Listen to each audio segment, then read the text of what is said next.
السلام علیکم ناظرین، آپ دیکھ رہے ہیں پروگرام نظر محمد عثمان کی نظر سے۔ میں ہوں آپ کا میزبان محمد عثمان۔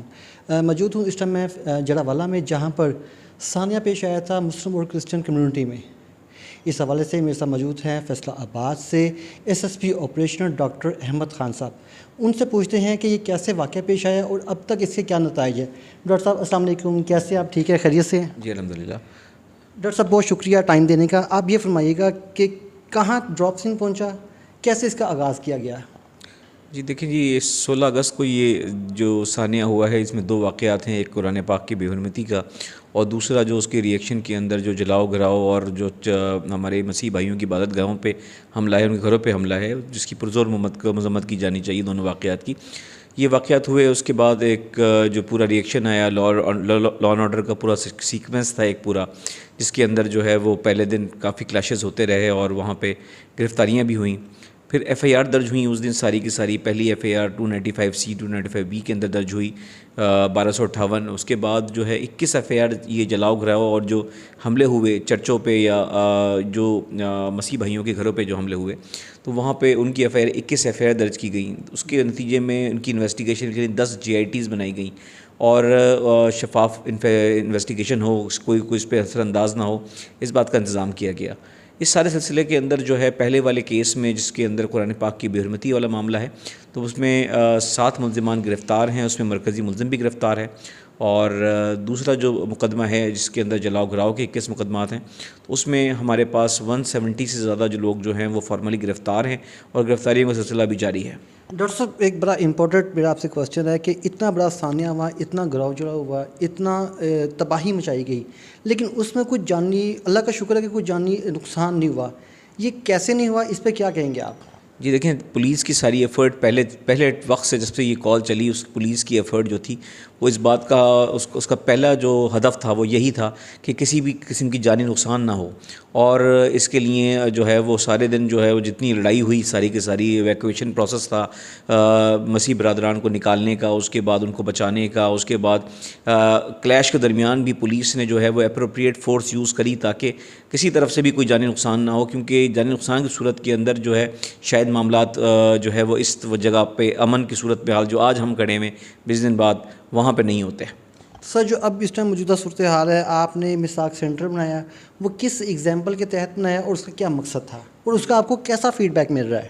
جی دیکھیں، یہ آئی جی صاحب کا کانسیپٹ ہے میثاق سینٹر کا، اور یہ جو میثاق مدینہ ہے اس کے زیر سایہ یہ کانسیپٹ جو ہے وہ پروان چڑھا، اور بیسیکلی اس کے اندر تحفظ کا احساس ہے، جو کہ ہم اقلیتی جو یہاں پہ رہتے ہیں، جو پاکستان کے جھنڈے کے اندر سفید نشان ہے، سفید پارٹ ہے، ہماری ساری اقلیتیں، ان کو یہ احساس دلانا ہے کہ یہ ہماری جو ایڈمنسٹریشن ہے، پولیس ہے، یہ ان کے لیے ہر وقت موجود ہے، اور ان کے لیے ایک سیپریٹ سینٹر بنا دیا گیا، جہاں کے اوپر وہ سیپریٹ سینٹر کے اندر جو ہے اپنی شکایات، اپنی سیوک شکایات، جرم کے بارے میں شکایات، اپنے بارے میں کسی قسم کی ہراسمنٹ، کوئی ڈر خوف، وہ آرام سے بیان کر سکتے ہیں، اس پہ بر وقت ایکشن ہو سکتا ہے۔ ڈاکٹر صاحب آج بھی آپ نے وزٹ کیا ہے، 2-3 چرچز وزٹ کیے ہیں اور لوگوں کو ملایا ہے، آپس میں گپ شپ کی ہے، کیا میسیج دینا چاہ رہے ہیں؟ کس طرح ہمیں مل جل کر، جو اقلیتی ہیں ان کا پاکستان بنانے میں بڑا اہم کردار ہے، سب کو پتہ ہے، لیکن کیا میسیج کنوے کرنا چاہ رہے ہیں؟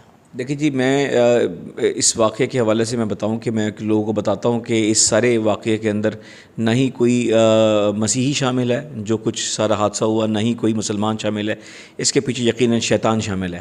تو میں اس میں بتاؤں آپ کو کہ جو شیطان کو ہرانے کے لیے لوگ نکلے، چاہے وہ ہمارے مسیح بھائی تھے، چاہے وہ ہمارے مسلمان بھائی تھے، علماء کرام تھے، امن کمیٹی والے تھے، سول سوسائٹی تھی، وہ تمام لوگ تھے جو کہ اس سارے واقعے سے جو ہے وہ رنج کا شکار تھے۔ انہوں نے وہ چرچز میں گئے، آبادیوں میں گئے، پولیس نے 24/7 ڈیوٹی کی، آئی جی صاحب یہاں پہ بے انتہا بار بار آئے، یہاں پہ انہوں نے یقینی بنایا نہ صرف امن کے لیے، سیکیورٹی پرووائڈ کرنے کے لیے، بلکہ انہوں نے یہ بھی انشور کیا کہ یہاں جو ہے وہ ریکنسٹرکشن جو ہے وہ مکمل ہو، ریہیبلیٹیشن مکمل ہو، انٹیگریشن فیز کو وہ دیکھتے رہے، اور ہماری اسی طریقے سے جو ہماری ساری قیادت ہے، RPO صاحب ہیں فیصل آباد ریجن کے، CPO فیصل آباد ہیں، انہوں نے اس طرح سربراہی کی ہماری، اور ہمیں اس طرح گائیڈ کیا کہ ہم اس سارے فیز کے اندر لوگوں کو لڑانے، جھگڑانے اور اس سارے پروسیس کے کو نہ صرف ختم کریں بلکہ ان کو ایک یکجا کر دیں. اور اس میں آپ یہ دیکھیں کہ مسجدوں سے خطبوں کے دوران جو ہے وہ اعلان ہوئے ہیں جس میں چرچوں کے اوپر حملے کی مذمت کی گئی ہے. تمام مساجد سے, تمام مسلک کی مساجد سے یہ ہوئے ہیں. اور اسی طریقے سے چرچز نے اپنے اوپر بینرز لگائے اور یہ بیان جاری کیے کہ وہ قرآن پاک اور دیگر الہامی کتابوں کی بے حرمتی کی پرزور مذمت کرتے ہیں. شرپسند عناصر چاہے وہ اس طرف ہو چاہے وہ اس طرف ہو, اس کو جو ہے وہ بڑی پذیرائی ملنے کے بجائے وہ پسپا ہوا ہے. اور جو پذیرائی ملی ہے وہ امن کو ملی ہے, امن کی جیت ہوئی ہے. لوگ ہی کر سکتے تھے. جہاں پہ کیسز کے لیے بیٹر انویسٹیگیشن کا انتظام کرنے کے لیے JITs بنی ہوئی ہیں اور دیگر کہتے ہیں کہ اس کو آپ جو بیسٹ ٹیکنیکل جو سپورٹ حاصل کر سکتے ہیں ہم, اس کے ذریعے جو ہے وہ شواہد جمع کیے جا رہے ہیں, ایویڈنسز کلیکٹ کیے جا رہے ہیں. چاہے وہ CCTV فوٹیج سے ہو, چاہے وہ مووی کیمرہ سے ریکارڈنگ ہو, چاہے موبائل ریکارڈنگ ہو, چاہے وہ آپ کے سوشل میڈیا سے ریکارڈنگز ہمیں چاہیے ہوئیں یا وہاں سے ایویڈنس چاہیے ہو, وہ سب اکٹھا کیا جا رہا ہے. فورینسک لیب سے جو ہے وہ سیمپلز بھیجے جا رہے ہیں. ان لوگوں کو آئیڈینٹیفائی کیا جا رہا ہے جو کہ اس سارے واقعے کے اندر مجرم ہیں, جنہوں نے انسائٹ کیا یا جنہوں نے اس سارے واقعے کے اندر جو ہے حصہ لیا, اور ان کو ان کے میرٹ کے مطابق جو ہے گرفتار کیا جا رہا ہے. اسی طریقے سے بے حرمتی والے کیس کے اندر پاک پولیس نے جو ہے وہ بہت ہی کہتے ہیں کہ اس کو بڑے اچھے انداز کے اندر یہ کیس کے اندر اصلی ملزمان تک پہنچے اور ان سے تمام ایویڈنس حاصل کیے. دوسرے کسی اس طرح کے جو 2 اور کالیں چل رہی ہیں جہاں کیونکہ سارے واقعے کے بعد یہ 15 کالز کافی بڑھ گئی ہیں, کبھی کہیں سے کال آتی ہے لیکن وہ زیادہ تر کالز فیک ہیں, اور ہم بر وقت وہاں پہنچ رہے ہیں, ان کو بر وقت وہاں پہنچ کے مسئلے بھی حل کراتے ہیں. جہاں فیک کال ہوتی ہے وہاں فیک کال کے سلسلے کے اندر جو ہے وہ تنبیہ بھی کرتے ہیں. اچھا سر, ایک بڑا ایشو چل رہا ہے, آپ نے بالکل وجہ فرمایا کہ جب سے یہ ثانیہ پیش آئی, یہ واقعہ پیش ہے, اس کے بعد فیک کالز بڑی پولیس کا موصول ہو رہی ہے کہ خدا نخواستہ کہیں قرآن پاک کی بے حرمتی ہے, کہیں چرچ کو نقصان پہنچانے کی کوشش کی جا رہی ہے. آپ کیا سمجھتے ہیں, کیا میسج کرنا چاہ رہے ہیں کہ امن کو برقرار رکھنے کے لیے جو شہری ہے وہ اپنا کیسا مثبت کردار ادا کر سکتے ہیں؟ دیکھیں جی, یہ تو تمام شہریوں کی ذمہ داری ہے, یہ تو سوک سوسائٹی کی ذمہ داری ہے. ہم ایز اے پاکستانی سٹیزن ہماری ذمہ داری ہے کہ ہم غیر ذمہ داری کا جو ہے وہ ثبوت نہ دیں. ہم جینونلی جو ہے وہ دن بھر کے اندر کافی فیک کالز کرتے ہیں. اب لوگوں کو یہ موقع مل گیا ہے کہ وہاں پہ ایک مذہبی معاملے کے اندر جو ہے وہ اس کی حساسیت کو جانے بغیر فیک کالز چلاتے ہیں جو کہ کبھی بھی کسی بھی بڑے ثانیے کا موجب ہو سکتی ہیں. تو ہم بڑے ہی جو ہے وہ ریپڈلی رسپانس کرتے ہیں ایسی جگہوں پہ اور اس کو ختم کرانے کی کوشش کرتے ہیں, ختم کراتے بھی ہیں.